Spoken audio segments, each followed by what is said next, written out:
धन्यवाद सर। अ, एक चीज़ और बच्चों से कहनी है कि अगर जो आपने परफॉर्मेंस की है, अगर माँ-बाप होते वो भी देखते कि बच्चों में क्या सुधार हुआ है, हमारे बच्चे कैसे अपनी बात रख रहे हैं, क्या कर पा रहे हैं, तो उन्हें भी कुछ प्रोत्साहन मिलता। और इसीलिए कुछ गार्जियन किसी भी तरह से ना तो समय देना चाहते हैं, ना मिलना चाहते हैं। आप नहीं इस समय आ सकते, बाद में मिल लो, कभी भी आके मिल लो, किसी भी दिन आके मिल लो, कोई दिक्कत नहीं है। तो आप लोग अपने घर पे जाके कम से कम बताएँगे कि आए थे, गार्जियन आए थे, देखो एक वो उधर बैठे हैं, 2 लोग इधर बैठे हैं, एक पीछे बैठे हैं, है ना? कुछ लोग आए हैं, तो काम तो इनके घर में भी होगा, ऐसा नहीं कि इनके घर में काम नहीं। लेकिन इन्होंने समझा कि कौन-सा काम ज़्यादा ज़रूरी है, तो हम चाहेंगे कि अ, हमारे बीच में मैडम जी हैं, वो जो है बच्चों को मार्गदर्शन करें। आज स्टूडेंट डे पर जो हम लोग आज विद्यार्थी दिवस मना रहे हैं, उस संबंध में हमारे विद्यार्थियों को कुछ मार्गदर्शन करें मैडम जी।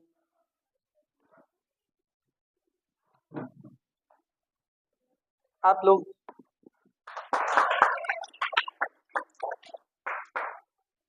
सबसे पहले सभी लोग जो उपस्थित है यहाँ पे सभी को जय भीम, नमो बुद्धाय। आप सभी को जैसा पता है कि यहाँ आज हम लोग शिक्षार्थी दिवस या विद्यार्थी दिवस मनाने के लिए उपस्थित हुए हैं। तो शिक्षार्थी दिवस में आप लोग सबसे ज़्यादा यही है कि आप लोग अपनी पढ़ाई पे विशेष ध्यान दें, सबसे ज़्यादा पढ़ाई पे ध्यान दें। हम लोग स्कूलों में जब पढ़ाते हैं तो देखते हैं बच्चे नहीं आते हैं, तो बुलवाने के लिए गाँव जाते हैं। जो अभिभावक होते हैं वो कहते हैं आज बच्चे नहीं आएंगे, आज बच्चे खेत में गए हैं, आज आलू कट रहा है, ये हो रहा है, वो हो रहा है। तो वो लोग शिक्षा के महत्व को समझते नहीं है। तो आप लोग को शिक्षा के महत्व को समझना है, और सबसे ज़्यादा आप लड़कियां जो हैं, जो आज शिक्षा लेंगी, वो एक पीढ़ी को और शिक्षित करेंगी जाके। इस चीज़ को समझना है। अभिभावकगण सबसे ज़्यादा इस बात को समझें कि बच्चों को प्रतिदिन विद्यालय भेजें, विद्यालय से गैप ना करें। कोई भी काम हो आप लोग कर लें, लेकिन बच्चों को विद्यालय ज़रूर भेजें। बच्चे अगर कोशिश करेंगे तो आगे हर क्षेत्र में आगे बढ़ सकते हैं। जैसे कोशिश करेंगे, जैसे चींटी को आप लोगों ने देखा होगा, चींटी कोई भी दाना लेके चढ़ती है, गिरती है, लेकिन वो हार नहीं मानती है, चलती रहती है।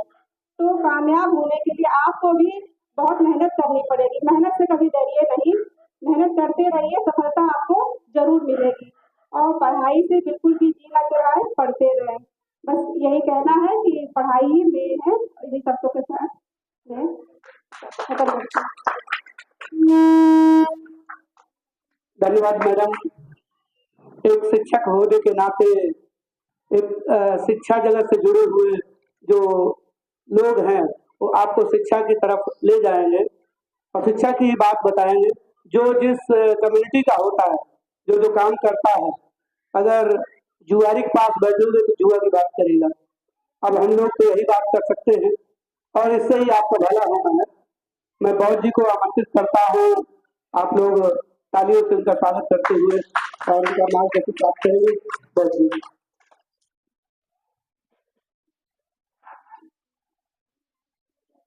बहुत बहुत धन्यवाद। सर्वप्रथम तथागत बुद्ध, बाबा साहब एवं सभी महापुरुषों को नमन करते हुए हमारे मंच पर बैठे हुए परम सम्मानित गुरु जी, इस संस्था प्रसार भारती के प्रबंधक, उनको एवं बहुत बहुत आभार। एवं इस वल्लभी फाउंडेशन के संस्थापक परम सम्मानित राकेश जी को बहुत बहुत धन्यवाद।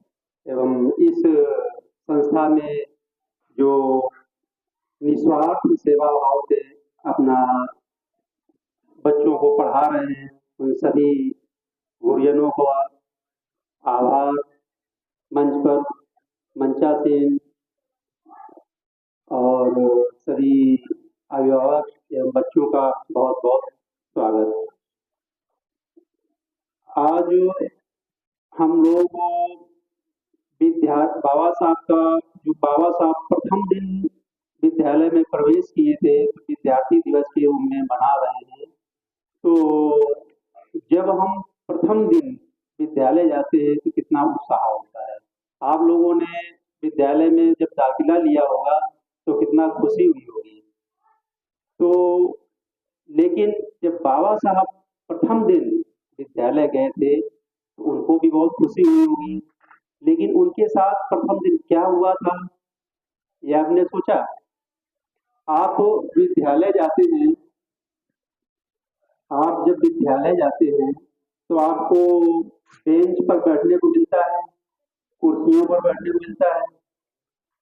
अगर कुर्सी भी नहीं है तो चटाई मिलती होगी, चटाई पर बैठने प्राइमरी विद्यालय में चटाइयाँ मिलती हैं क्या? लेकिन बाबा साहब को चटाई नहीं मिलती थी, ना बेंच मिलती थी, यहाँ तक कि उनको क्लास में बैठने को भी नहीं दिया गया था। क्लास में नहीं बैठने दिया जाता था। सभी बच्चे क्लास के अंदर बैठते थे, बाबा साहब क्लास के बाहर बैठते थे और बाबा साहब ने क्लास के बाहर बैठकर ही पढ़ा। उनके साथ ऐसा भेदभाव होता था। सोचिए, जैसे अभी एक लड़की ने कहा कोशिश करने वालों की कभी हार नहीं होती, तो बाबा साहब ने हार नहीं मानी। बाबा साहब ने बाहर बैठकर पढ़ा। तो आज बच्चों के पास कितने संसाधन हैं, लेकिन फिर भी नहीं पढ़ते हैं, फिर भी जो है विद्यालय जाने से आनाकानी करते हैं। बाबा साहब के पास खाने को भी नहीं होता था, बाबा साहब ने कभी आनाकानी नहीं की। बाबा साहब ने जो सोचा वो करके दिखाया। कहते हैं कि आधी रोटी खाओ लेकिन बच्चों को जरूर पढ़ाओ। तो मेरा कहने का आशय ये है, अभिभावकों से ये निवेदन है कि बच्चों को घर में खाने को ना हो लेकिन शिक्षा जरूर दिलाइए। बच्चों से भी मेरा ये आग्रह है कि घर में खाने को ना हो, कपड़े ना हो, पेन ना हो, पेंसिल ना हो, कापियां ना हो, घर स्कूल पढ़ने जरूर जाइए। क्योंकि बिना शिक्षा के आदमी पशु के समान होता है। अगर शिक्षित नहीं है तो पशु के समान है। जब बच्चा पढ़ लिख कर कुछ बन, ये जरूरी नहीं है कि आप पढ़ लिख कर नौकरी करें। यदि जीवन जीने के लिए, कुछ करने के लिए, यदि अच्छा जीवन जीने के लिए एजुकेशन बहुत जरूरी है। यदि आप खेती करते हैं तो उसमें भी तो मालूम है कि कितना खाद पड़नी चाहिए, कब पानी लगना चाहिए। अगर आप कोई दुकान करेंगे, दुकान में भी हिसाब किताब चाहिए है। अगर आप पढ़े लिखे हैं, अगर आप पढ़े लिखे नहीं है, कहीं बैंक गए, बैंक में वाउचर भरा जाता, पैसे निकाले जाते हैं, तो किसी से कहेंगे भैया जरा हमारा वाउचर भर दो, तो उसके पास समय होगा तो भर देगा, नहीं समय होगा तो नहीं भरेगा। तो इसलिए जीवन में शिक्षा बहुत जरूरी है और आप लगातार पढ़िए, प्रयास करिए और आपको यहाँ पर अच्छे अच्छे गुरुजनों द्वारा शिक्षा दी जा रही है। विद्यालय में तो पढ़ने जाते ही हैं, यहाँ पर भी शिक्षा पाइए और लगातार आगे बढ़िए। इसी के साथ मैं अपनी बात को समाप्त करता हूँ। जय भीम, नमस्कार। धन्यवाद सर। शिक्षा वास्तव में कितनी महत्वपूर्ण है, धीरे धीरे हम लोग जान रहे हैं।